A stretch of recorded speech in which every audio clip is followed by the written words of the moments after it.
Just raise this a little. Thank you. Good to be back. Good to see everyone. Forgive me if I'm a little slow on the draw today. There's been a lot of travel the past week and a half or so.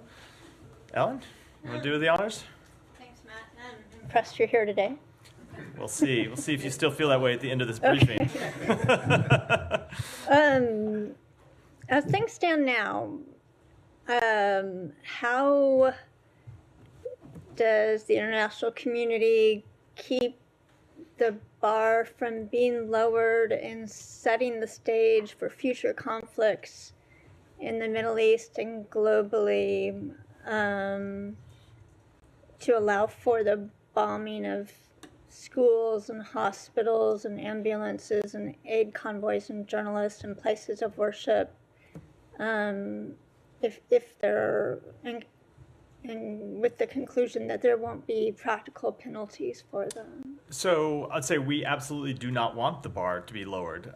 This bar should be, the same standards should be applied to every conflict everywhere in the world, including in this one. Now, the nature of this conflict does make it a little bit more difficult because, for example, when you look at other conflicts around the world, it is not always true that you see one side of the conflict hiding itself in civilian sites, using ambulances to hide the passage of fighters around territory, embedding themselves under hospitals, inside hospitals. So that makes it a much more difficult conflict, but the principles of international humanitarian law apply the same to this conflict as they do anywhere else in the world, and they should be upheld the same way in this conflict as they are anywhere else in the world. Do there need to be penalties to make sure that happens? International humanitarian law needs to be enforced. Absolutely. That is true. That is the position of the United States everywhere in the world. Thank you. What's the latest on the hostage deal? A delegation from Hamas is set to visit Egypt soon for further ceasefire talks, according to a statement today, and Israel's war cabinet is meant to meet today on hostages and a plan for Rafah. Has there been any movement toward a deal? There has not been any movement in the past few days. You heard the Secretary speak about this extensively while he was in the region, that there is a proposal on the table that answers much of the demands that Hamas made in previous rounds of negotiations. Israel made a significant offer in this last proposal that went forward. They compromised on many long-held positions that they had taken. And as I said, met many of the demands that Hamas had said they needed to agree to a deal. So we believe it's now incumbent upon them to take the deal. The deal that they demanded, that has been offered, they should accept and move forward. It is Hamas that is the only barrier to a ceasefire right now, an immediate ceasefire, and we are waiting their response. Why do you think they've taken so long? I am not at all going to put myself in the heads of the leadership of Hamas. But I will say, every day that goes by without a ceasefire right now is on Hamas, because they're the ones that are holding up an answer to this proposal, and they're the ones that are holding up reaching an immediate ceasefire that would help alleviate the suffering of the Palestinian people in Gaza. And then just quickly, there's been reporting that a Saudi-U.S. bilateral defense pact is close to completion as part of a wider Saudi-Israeli normalization deal. When do you plan to announce the full plan, and how confident are you that it will materialize if no truce between Israel and Hamas is reached? So I'm not going to speak to a U.S.-Saudi defense pact in specific terms. What I will say is that the Secretary did meet with the Crown Prince of Saudi Arabia this week when he was in Riyadh, as he's met with him on previous meetings, and we are very close to reaching an agreement on the bilateral pieces of a normalization agreement. The normalization agreement would, of course, be between the Saudi Arabia and Israel, but as part of the bilateral piece, the package that is between the United States and Saudi Arabia, we are very close to reaching an agreement on that. There are a few details that we have to continue to work through, but we think we can reach agreement on those details in very short order. There is still more work to be done on a separate piece of that, which is the proposal for a pathway to a Palestinian state, but we are actively discussing that with our Saudi counterparts, as we are with the broader group of Arab countries that the Secretary met with also Monday in Riyadh, where we were looking at not just the path to two states, but also the reconstruction of Gaza, governance in Gaza, security for Gaza.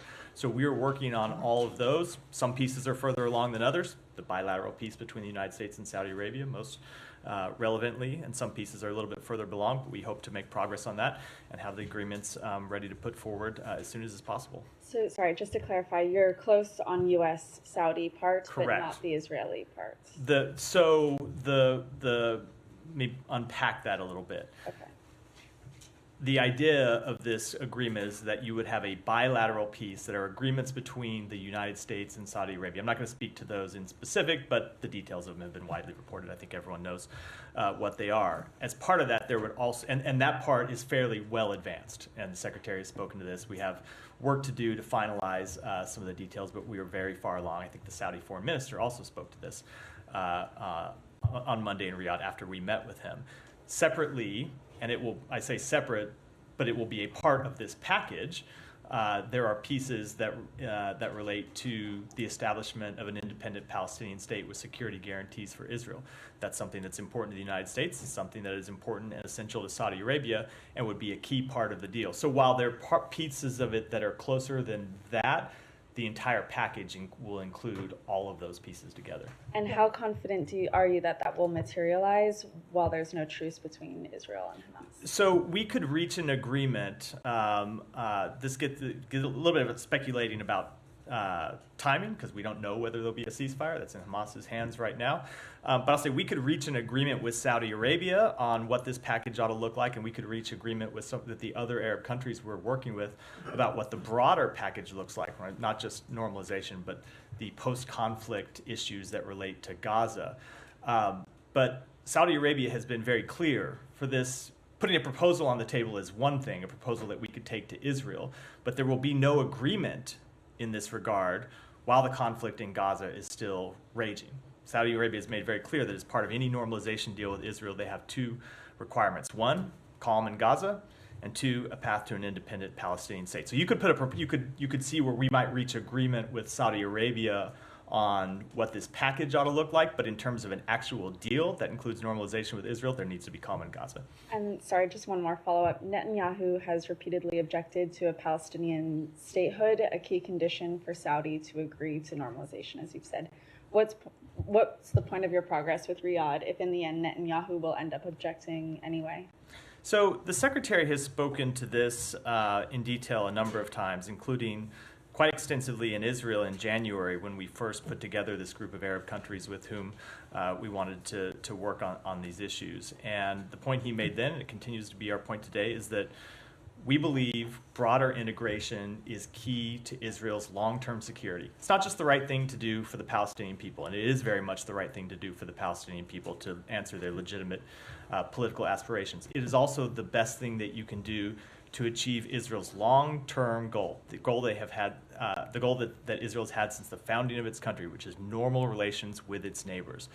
It would provide broader security to Israel. It would isolate Iran, and significantly, it would address some very real challenges Israel is going to face in Gaza when you look at the end of this conflict, with figuring out how to rebuild Gaza, with figuring out how to provide security to Gaza. So ultimately, the government of Israel will have to make the choice about what's in the best interest of their people. But for the United States, we have a point of view. We're going to work to finish up the proposals that we are working on with our Arab partners, and we're going to put that point of view forward, and Israel can decide. On this? Following up on Daphne's question, I understand you could reach an agreement, I guess, in principle with the Saudis on this bilateral component, but is there any world in which that would be operationalized without this broader mega two-state normalization deal? We have been very clear, Saudi Arabia has been very clear, that this is a package deal that would include a bilateral component and also include a path to two states. So there was no discussion in the meetings in Riyadh about breaking off that bilateral piece No. and getting it into No. Okay. And then on Rafah, did you get any sense of timing on when the Israelis plan to move forward on their? I will let Israel speak to that question. Do you get the sense that they are waiting on Hamas's response before making a final Again, I'm just going to let Israel speak to what their plans are. I will speak on behalf of the Secretary, and the Secretary in his conversations with Prime Minister Netanyahu yesterday made very clear the United States position on Rafah, which is that we do not support a major military operation there. We do not believe a major military operation is in Israel's long-term security interest. We believe there are better ways to address the threat that Hamas does still propose. or it does still pose in Gaza because of the 4 battalions that are in Rafah. Secretary spoke in some detail about our ideas in that regard yesterday, and I'll leave it at that. What was the reception to those deals? We had a very direct conversation about it, and I'll just leave it at that. And did you get any sort of commitment, or is it your understanding that if a deal was reached on the hostages and ceasefire, that Israel would not move forward on a Rafah incursion? I think let's take it one step at a time. The proposal that is on the table right now, as I said, is a significant offer that would achieve an immediate ceasefire. That is our goal. That's what we're trying to accomplish. We have always said that if we get a ceasefire, we want to work to build enduring peace, enduring calm from that ceasefire. But let's get a ceasefire first, and then we can talk about And if I could quickly, what would be the next steps. on the determinations under Leahy law, are there any updates on the status of cutting off military assistance to that 5th unit? No, with that one remaining unit, we are still engaged in a process where we're collecting information from the government of Israel that they have provided to us and examining that information. Is that And new information? I don't have a timetable. Is there new information since the last time you guys said there was new information? Have they presented Which is even what, more a couple information? days ago, Couple days when ago, Fanon said yeah. that? No. Okay. It's Michelle, did you she answered? Okay. Saeed, go ahead. Thank you. Just to follow up on something that Ellen raised on the hospitals and ambulances and so on, I want to bring your attention. I don't know how we could, probe this issue further. A Palestinian surgeon, Adnan Ahmed al-Bursh, was killed on the 19th of April. He was taken from Shifa Hospital back in December and was killed by the Israelis recently. I mean, he was shot, I guess, in cold blood and so on. Is there any way that the United States could look into this issue and find out the authenticity of such a... I'm not familiar with that case. I'm happy to see if we have any further information. All right, just to follow up on a couple of things. Now, you said that it's a generous offer. Everybody used that word and so on. Now, if the Prime Minister of Israel keeps saying that there's he will not agree to any permanent ceasefire, that this war will go on, I ask you, what incentive is there for Hamas or the militant groups to say, okay, I mean, we will give whatever leverage we have, and then, they can come and so on. I'm just curious. What incentive is there for Hamas? No, hold on. How about the well-being of the Palestinian people in Gaza? Yeah, but that ought to be an incentive enough. That ought to be incentive enough. Good. Of well, then that course. answers the question. Right. Because to be clear, that is the incentive. Okay, well, maybe we have just the incentive for Hamas is that an immediate Right. ceasefire Right. would help alleviate the Right. suffering of the Palestinian people. It would allow aid. It would make it easier for aid to get in. It would make it easier for aid to move to people in Gaza. It would allow people in Gaza to return to their homes and their Right. neighborhoods and rebuild them. So, Yeah. I get your point about arguing about leverage, but let me, I'm Saeed, trying to understand it. let me finish. Saeed, just let me finish. You will get your chance. Right. The well-being of the people in Gaza that Hamas has always claimed they represent ought to be incentive enough for them to take this deal. Period. I agree. Period. I agree. Good. But the Prime Minister is not committing himself to a ceasefire. He's saying that this war will continue. I'm saying that in the long run, he has the prerogative to continue this war however they please. Go in, destroy, conquer, whatever, take hostages, do all kinds of things in the future. I'm not defending or saying, I'm asking, exploring if the Prime Minister of Israel, if the cabinet in Israel is determined not to have a ceasefire, doesn't that make it less generous than the people think it is? So, no, I would not agree with that. First of all, as the Secretary said yesterday, we're going to judge every entity in this conflict by their actions. Right. And the actions that Israel has shown in this negotiation process is making an offer for a ceasefire that, as I said, was a significant offer that answers a number of the demands that Hamas had said were prerequisites for them to agree to a deal. So if Hamas really does care about the Palestinian people, they should agree to the deal. Mm-hmm. Period. Okay, let me ask you. This is one of those rare issues where it's just actually not that complicated. Okay, let me ask you a couple of questions on the aid. Israeli settlers have vandalized Gaza aid trucks and so on. I think the trucks that left from Jordan, that probably the ones that you guys bid farewell to. I don't know. Do you have any comment on that? Do you know of what happened? I do. I've been following this issue very closely because it happened while we were in Israel. And I'll tell you what the Secretary said about it to the Prime Minister, which is that these attacks on aid shipments are unacceptable and that Israel ought to take steps to prevent them and it ought to take steps to hold people accountable for them. And I will tell you, we were glad to hear that Israel yesterday arrested 3 of the people involved in the attacks on this convoy. That is the appropriate step. That's the step that they ought to take whenever there are attacks on aid convoys. And that furthermore, they ought to prevent these attacks from happening in the first place. That's what we will hope they'll do, because these are aid shipments that are being delivered to innocent civilians who had nothing to do with October 7th, and they ought to continue unimpeded. Now, lastly, the Prime Minister of Israel says that the ICC arrest warrant would be an anti-Semitic hate crime. Do you agree with that? I will let the Prime Minister speak for himself. Yeah. On behalf of the United States, we have made clear that the ICC, in our view, has no jurisdiction in this conflict, and we oppose this investigation. Thank you. Yeah, Can you Ellen. say anything about how distribution of that aid after the settlers, the aid shipment that was attacked by settlers, how the distribution went once inside Gaza? I think you're referring to these reports and the statement that Hamas put out about the diversion of that aid.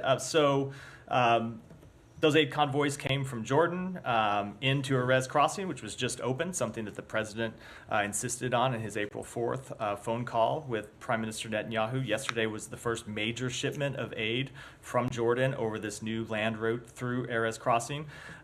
The convoys from the Jordan military that brought the aid in unloaded the aid inside Gaza. It was then picked up by a humanitarian implementer for distribution inside Gaza.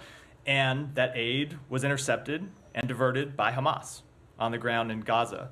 And ultimately, the UN is either in the process or has by now recovered that aid. But it was an unacceptable act by Hamas to divert this aid to begin with, to seize this aid. We have made clear that it's an unacceptable act. I think the UN partners will be also making clear that it's an unacceptable act. If there is one thing that Hamas could do to jeopardize the shipment of aid, it would be diverting it for their own use rather than allowing it to go to the innocent civilians that need it. So they certainly should refrain from doing that in the future. Has this been a widespread issue, Matt? No, it is not. This is the first widespread case of diversion that we have seen. Hamas had diverted these trucks for some time not the original, just to be clear, that could be misleading. The original trucks came in, unloaded the aid. They were then picked up on different trucks for distribution inside Gaza. They did divert those trucks. They were held for some time. To my understanding, the aid has now been released. It's been returned to the humanitarian implementer that was responsible for it in the first place. And we have made clear, and we think the United Nations relief organizations involved will also make clear it's an unacceptable act that Hamas should not repeat in the future, because it jeopardizes the delivery of aid to the Palestinian people. But in terms of the number of occurrences that Hamas has diverted aid, how many times would you say this has happened? There may have been minor ones in the past. I can't speak to mine. This is the first major diversion of aid. And as I said, it ultimately has now been returned to the humanitarian implementer, so it will get where it needed to go. But that doesn't change the fact that it was an unacceptable act. And what happened to the team that was with the aid at the time? I can't speak to that. I don't have the Do you know details. which- I do know that they are all safe now. Do you know which organization it was? I do, but I don't think it's my prerogative. It should be my prerogative to speak for them. Anything else on the region before we go? Michelle, yeah. Are you talking now about a permanent ceasefire or a temporary ceasefire? And did you talk to and how will you build on it, as the Secretary has said yesterday? And second, did you talk to the Israelis about their northern front with Hezbollah? So the proposal that is on the table is for an immediate ceasefire for a defined period of time. But as we have always made clear, we do want to build that into an enduring calm. We don't want this conflict to go on a day longer than it has to. We want to see it brought to a close in a way that ends Hamas's ability to repeat the attacks of October 7th in a way that alleviates the suffering of the Palestinian people, and ultimately gets to this broader point I was making in response to some of the earlier questions in a way that that establishes a political path forward for the Palestinian people, for the citizens of Israel, that provides greater peace, security, stability for the entire region. And on On the north, sorry. It was a conversation. It was a subject of our conversations. I don't have any updates. Our goal remains the same as it has been since the outset of this conflict, which is to resolve the dispute in the north of Israel diplomatically. And one more on Syria, if you don't mind. Why did the administration oppose to include the Assad regime Anti-Normalization Act to the supplement or in the supplement aid package that passed last week? So I don't have any specific comment that we generally don't comment when it involves pending legislation. Our position, however, has been clear, which is that we will not normalize relations with the Assad regime until there is meaningful progress toward a political solution consistent with UN Security Council Resolution 2254. Our sanctions remain in full effect. I know that was one of the other pieces of this particular legislation, and we remain committed to using all tools at our disposal to promote accountability in Syria, including by issuing sanctions under the Caesar Act and other authorities. Thank you. Different. Sure, go ahead. Also under the Syria policy, it's reported that the Caesar Act that you just mentioned expires at the end of this year. Are you guys looking to extend that? I'll have to take that one back and get you a specific answer. Yeah. And secondly, just can you talk about there was a group in Bahrain today claimed to have attacked Israel. That seems to be a new, if accurate and true, that's a new front that's open. Is it the department's assessment that U.S. policy towards trying to contain this conflict in Gaza is successful today? So I'm not aware of that report, so I wouldn't want to comment on it or the veracity of it specifically, but it has been our goal to prevent this conflict from spreading. We've seen a couple points where or a couple points since October 7th where there have been the serious potential of it spreading and having it escalate, and you've seen us work quite intensively during that period. Of course, the last month with respect to Iran was one of the most intense periods. So it continues to be our goal, and it is something that you have to work on every day when you see the conflict in Gaza continue. Obviously, it adds to tensions in the region, and so it is a type of thing that you can never rest on in terms of trying to prevent the conflict from spreading. Go ahead. My question's out of the region, if that's okay. Go ahead. Okay. I wanted to ask if the State Department is aware of the American that has gone missing in Mexico on a surfing trip. Jack Carter rode along with 2 Australians. Was wondering if the State Department's aware, is working on it, and or has comment. There may be people who are aware of it. I'm not personally, and often I think, as you know, that we have Privacy Act rules when it involves cases of Americans overseas. I'll have to take that back and get a more check with others in the building to see if we have a more specific answer. Okay. Thank you. 2 topics. Russia first. I was wondering, in light of your latest finding that Russia has been using chemical weapons in Ukraine, is the department getting any closer to state the obvious, that Russia is a terrorist state?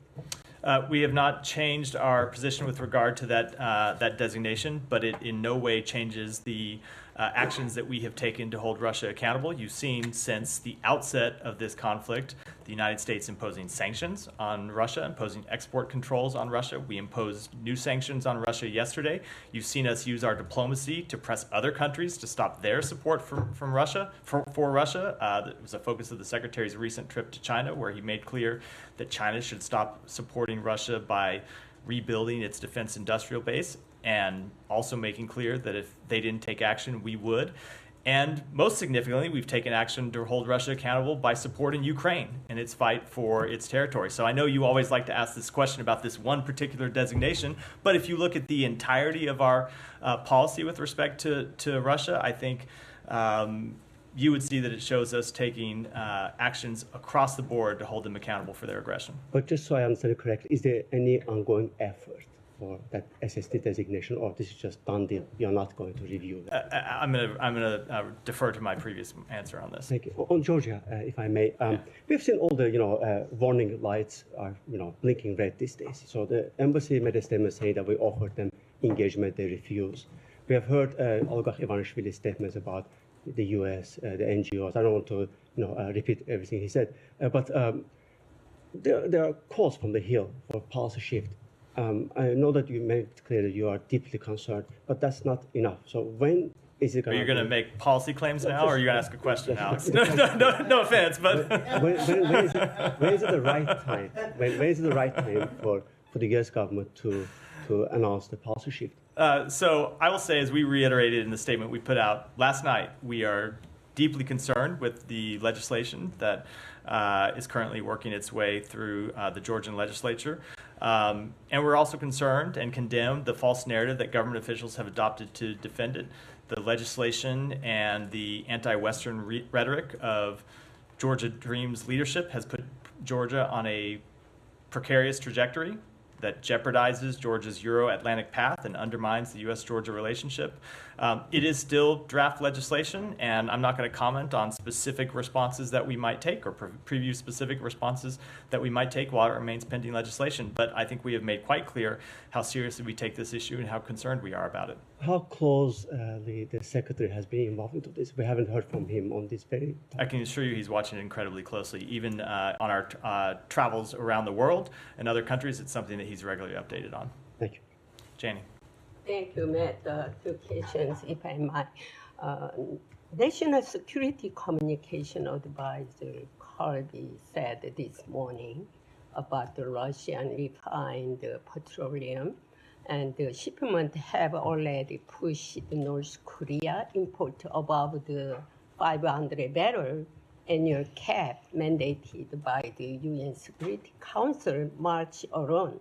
Russia shipped more than 165,000 barrels of refined petroleum to North Korea. So annual refined oil import limit is 500 barrels. Kirby said the 165,000 barrels transactions was over the limit. 1,065,000 is less than the actual import limit of 500,000 barrels. What is the North Korea's actual annual limit on the refined petroleum import? So I'm not going to speak to that number. I will just say that the United States will continue to impose sanctions against those working to facilitate arms and refined petroleum transfers between Russia and the DPRK. We are currently working with our partners, including Australia, the European Union, Japan, New Zealand, the Republic of Korea, and the United Kingdom to announce new coordinated sanctions designations this month. Do you think Kirby made... I think I just violated one of my own rules. How many times have I say I'm not going to preview sanctions actions? Yeah, It's always an exception to every rule. No, but do you think Kirby made a little mistake about numbers? No, I will defer to him to comment. Okay, one more quick. Regarding terrorist threat alert, South Korea's National Intelligence Services reported that North Korea is searching for terrorist attacks targeting diplomatic missions and officers abroad. Can you give us some comment, or are there any terrorist threat alert for U.S. diplomatic missions or abroad? The safety and security of our personnel is our number one priority. I don't have any specific assessment to offer, but we are constantly monitoring the situations around the world and adjusting to events as is appropriate and necessary. Thank you. Shannon. Thank you. I know these cases have been addressed from the podium before, but I wanted to ask about Brian Hagerich and Ryan Watson, the two Americans who are facing more than a decade behind bars in Turks and Caicos potentially for carrying a relatively small amount of hunting ammunition in the country. Do you have any updates on their cases or assistance that the State Department might be offering? So the safety and security of United States citizens is our first priority, and as you know, oftentimes we are limited in what we can say about some of these cases. There are times when there's much that I'd like to say from this podium that I'm not able to for privacy reasons, but we are aware of the arrests of U.S. citizens in Turks and Caicos. When a U.S. citizen is arrested overseas, we stand ready to provide all appropriate consular assistance, and we do that in every case where we can. And just as more generally speaking, there have been a spate of high-profile cases involving U.S. citizens who are facing very serious punishments for carrying what would be considered domestically innocuous items into foreign countries. Is the State Department considering any action to either warn Americans or address the issue by perhaps coordinating with TSA to stop them from carrying these items overseas? Well, presumably, if you make it through you shouldn't be able to make it through an airport with ammunition in the first place.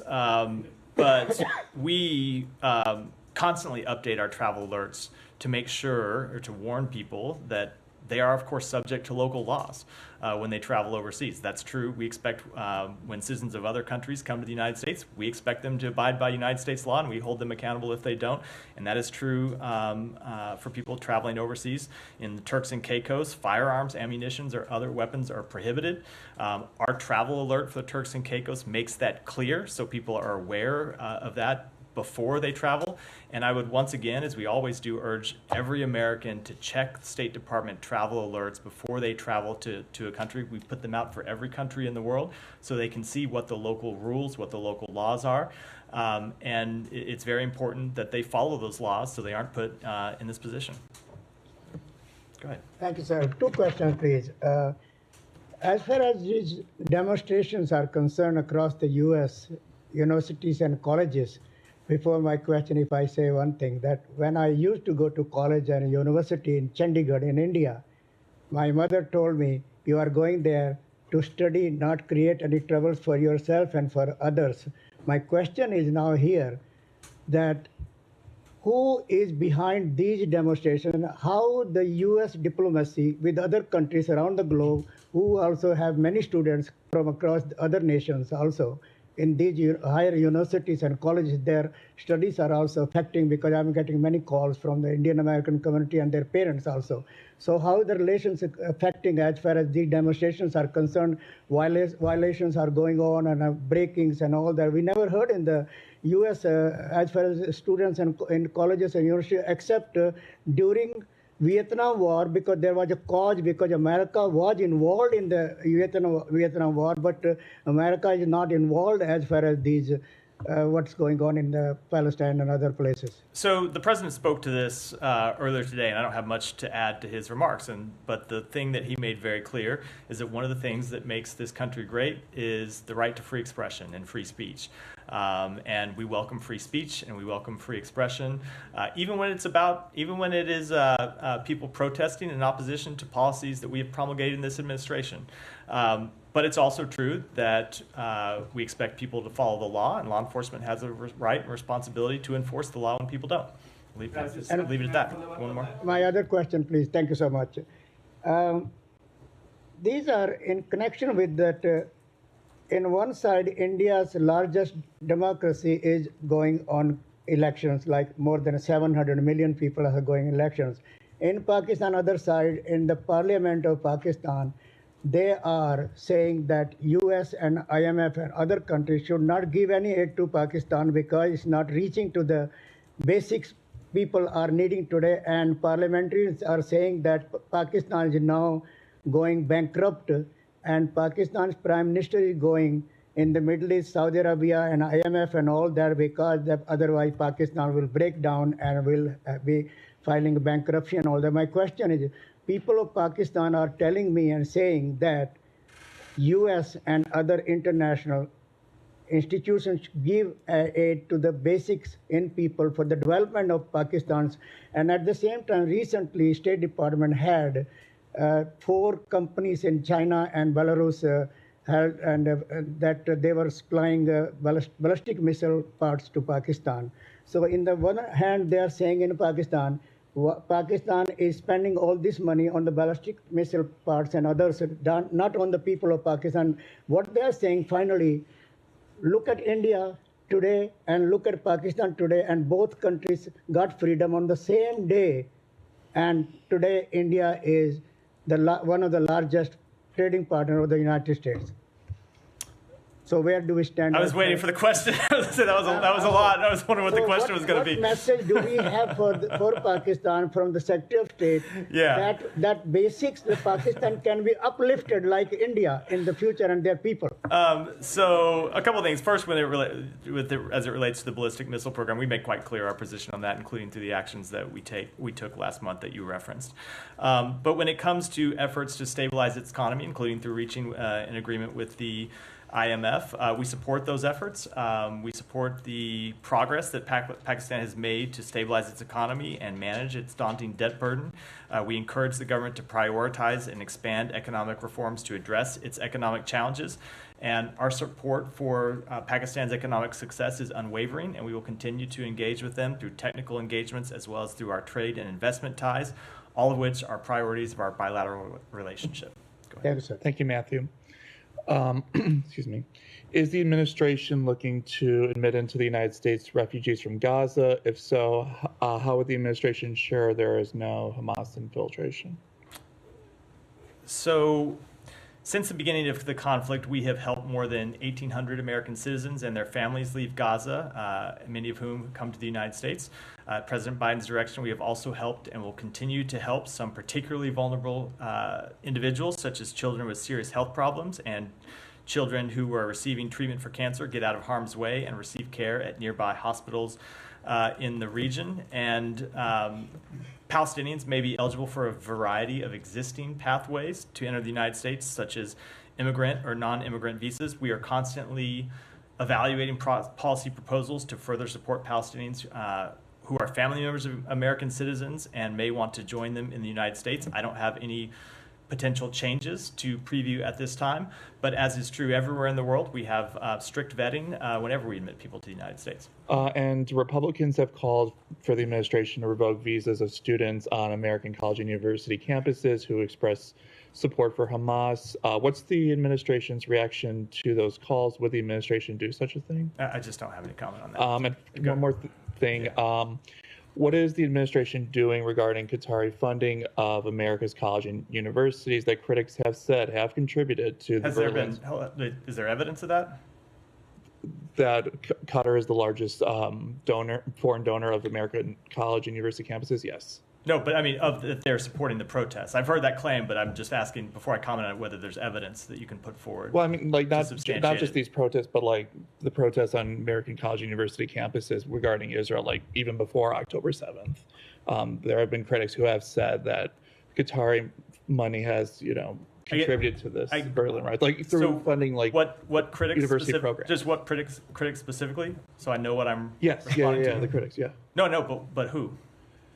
Like conservatives, foreign policy folks, like scholars. Before I respond to something in general, I'd like to see a piece of evidence like or a specific. I would love to see a specific charge or piece of evidence before I respond to something that may or may not be true. I can send. Okay. Thank you. Yeah. Thank you.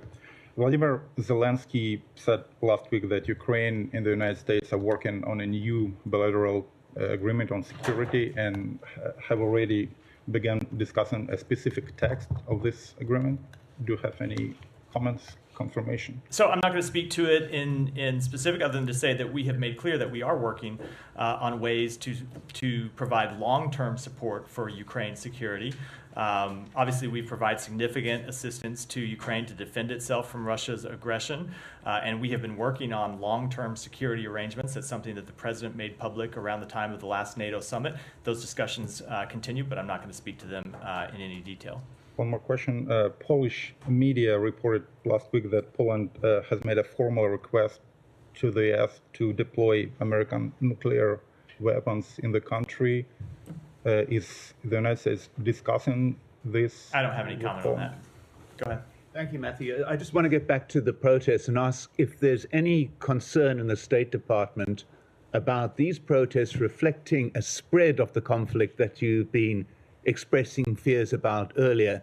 And secondly, have these protests at the universities featured in any of the conversations that the Secretary had on his recent trip? So when we speak to being concerned about the spread of the conflict, we're worried about kinetic conflict in the region. We're not talking about free speech on United States campuses. So I'm not sure I understand what the linkage is between the two. Well, it is a spread of conflict regardless in many people's eyes. That there is a conflict emerging on U.S. campuses as a direct result of Israel's actions in Gaza. Okay, it's a very different thing than what we're talking about when we talk about diplomatic efforts which are by nature overseas, to address the spread of the conflict between Israel and other terrorist organizations, between Israel and other countries in the region. That's specifically what we're referring to. It's in no way related to, I think, the actions you've seen on United States campuses. And then the second question, remind me again, was did it come up in any of the conversations? Yeah, it did come up somewhat in conversations, as you would expect. It's been all over TV. People around the world watch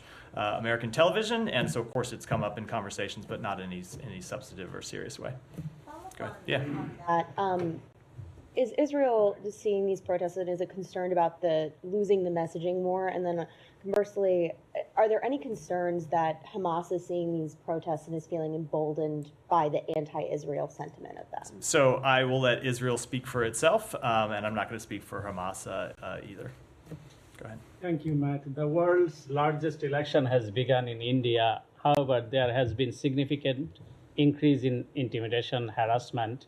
Prime Minister Modi's inflammatory rhetoric against Muslim community has heightened fear and uncertainty within the 200 Muslim community in India. At the same time, major social media platforms like Twitter, YouTube, Google, and Meta are removing critical content and blocking channels at the request of the Indian authority, raising concern about the censorship and the impact on free speech. What steps are being taken to protect these US-based social media platforms and ensure that the right to free expression is upheld? So let me take that one back with regards to any specific actions, which is not to say there are any, but of course we support freedom of expression all around the world, in every country in the world. One more, can I draw your attention? One of my colleagues was asking a question about India, and it is very difficult. Someone asking questions and facing harassment. I also have faced even live threat sometimes in my social media message and text that I am receiving. So, and they're questioning about the ethnicity. Is that a matter that someone is asking questions? He has to be, or he or she has to be that ethnicity or from that country's background in this briefing room? So I don't even know where to go with that question. Obviously, we welcome people from all over the world, of any ethnicity, from countries all over the world, to ask whatever questions they want to ask us. Unfortunately, one of the sad features of social media is that people make all sorts of inappropriate comments and threats and intimidation.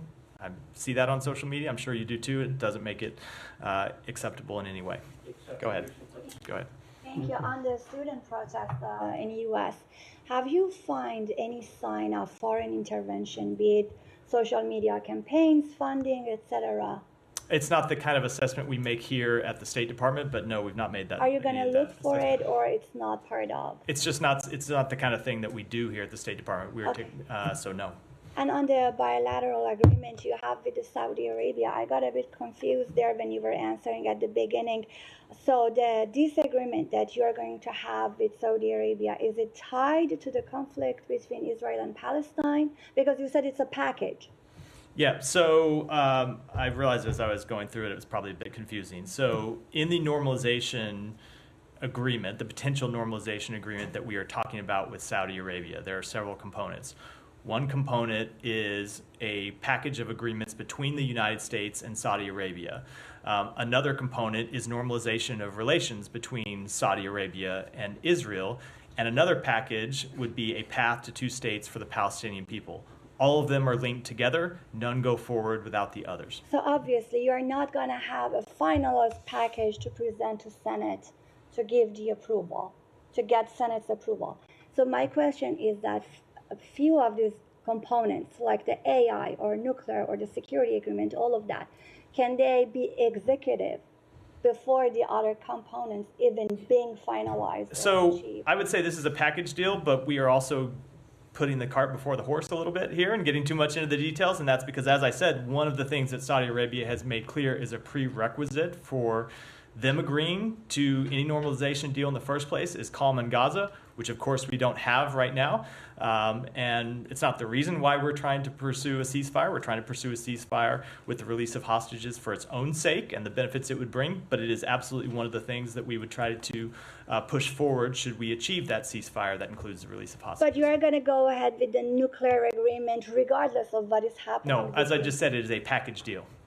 And Geeta, go ahead and we'll wrap for the day. Thank you, Matt. Couple of questions on Iran. You may have seen that the BBC World has obtained some documents which seem to be minutes of a hearing in Iran on the reason and the how and when and who caused the death of Nikhil Shah Karami, one of the teenage protesters a couple of years ago. The UN spokesperson suggested that if these documents were presented to the UN Human Rights Council, that they could start a proceeding, look into it, those conversations that outline how she was killed. As a member of the UNHCR, would the United States encourage presentation of these documents to hold the people responsible for the death of Nikhil Shah Karami? So let me just apologize. I haven't seen that actual report. Been on the road a little bit, as I spoke about at the beginning of the briefing. But let me take that back and get you an answer to it. Okay, it's kind of follow up, but it can go separately. I'll get you an answer. If you have a follow up, we can get an answer. Well, the follow up could be separate. I mean, it's not dependent necessarily. Go ahead. So the Iranian constitution, the constitution of the Islamic Republic, actually, it says that the supreme leader sets the policies and is the ultimate decision maker in the country. So as such, does the State Department believe that Ali Khamenei, the current supreme leader, is responsible for the suppression of demonstrators and death of a high number of people, 2 years ago, and general suppression of the public? He is absolutely responsible for the actions that government has taken. With that, we'll end for today. Thanks, everyone. Thank you.